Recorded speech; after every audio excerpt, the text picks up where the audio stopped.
mga mamshis! Kamusta na kayo? Eto, tuloy pa rin tayo sa ating gawaing bahay. Ang payo ko lang, huwag nating pababayaan ang ating mga everyday tasks kahit busy tayo sa pagre-reels. Siyempre, priority pa rin natin ang ating tungkulin sa loob ng tahanan. Kagaya nito, yung pag-akyat ko sa bubong namin, not everyday naman ay ginagawa ko ito. Every once in a while ay nag-check ako, tinatanaw lang kung may mga dumi or mga dahon na kailangang alisin. At eto na nga, meron na nga mga ilan-ilan na dahon na kailangang alisin. Kung kaya naman natin nalinisin, edi lilinisin natin. Kung hindi kaya, edi hindi kaya. Pero alam ko naman, magaan lang naman to. Madali lang namang gawain. Kayang-kaya natin itong mga mamshis. Wag lang yung masyadong sobrang taas ng bubong, di ba? So, ingat pa rin. Ingat-ingat pa rin tayo kapag umaakyat ng ating mga bubong. Hindi naman every time na umaakyat ako ay naglilinis ng bubong. Minsan, nagpapahangin, nagmumuni-muni, tumatanaw sa kalangitan.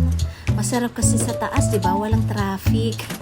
At hindi masyadong maingay. Kung maingay man, malayo sa iyong pandinig. Kaya masarap. Parang masarap din dito mag-almusal minsan.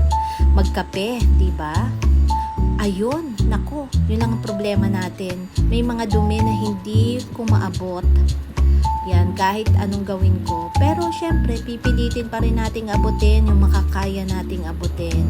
Kahit mahirap, aabutin natin. Dalawang bagay lang yan.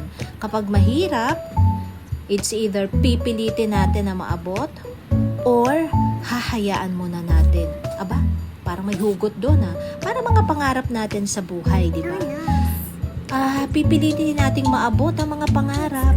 Pero kung hindi pa talaga oras para siya ay abutin, syempre maghihintay tayo in His time, in God's time, di ba?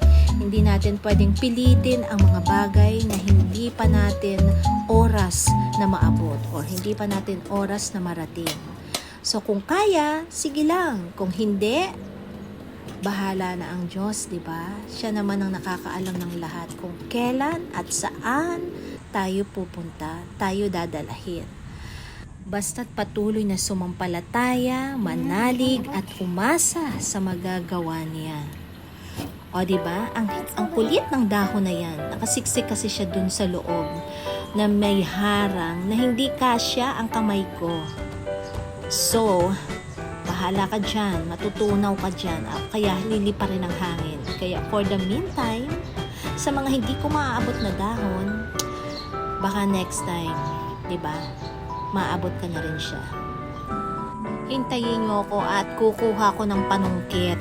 Hindi ako papayag, hindi pwedeng makuha yan. Kaya mga mamshis, tuloy-tuloy lang tayo sa trabaho natin. Huwag magsasawa kahit napapagod. Pahinga lang ng konti.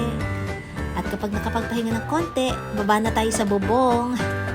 O ingat-ingat tayo At baka tayo ay malaglag dyan. Ako, mahirap na, ma-injured pa tayo. Lalo tayong walang nagawang trabaho.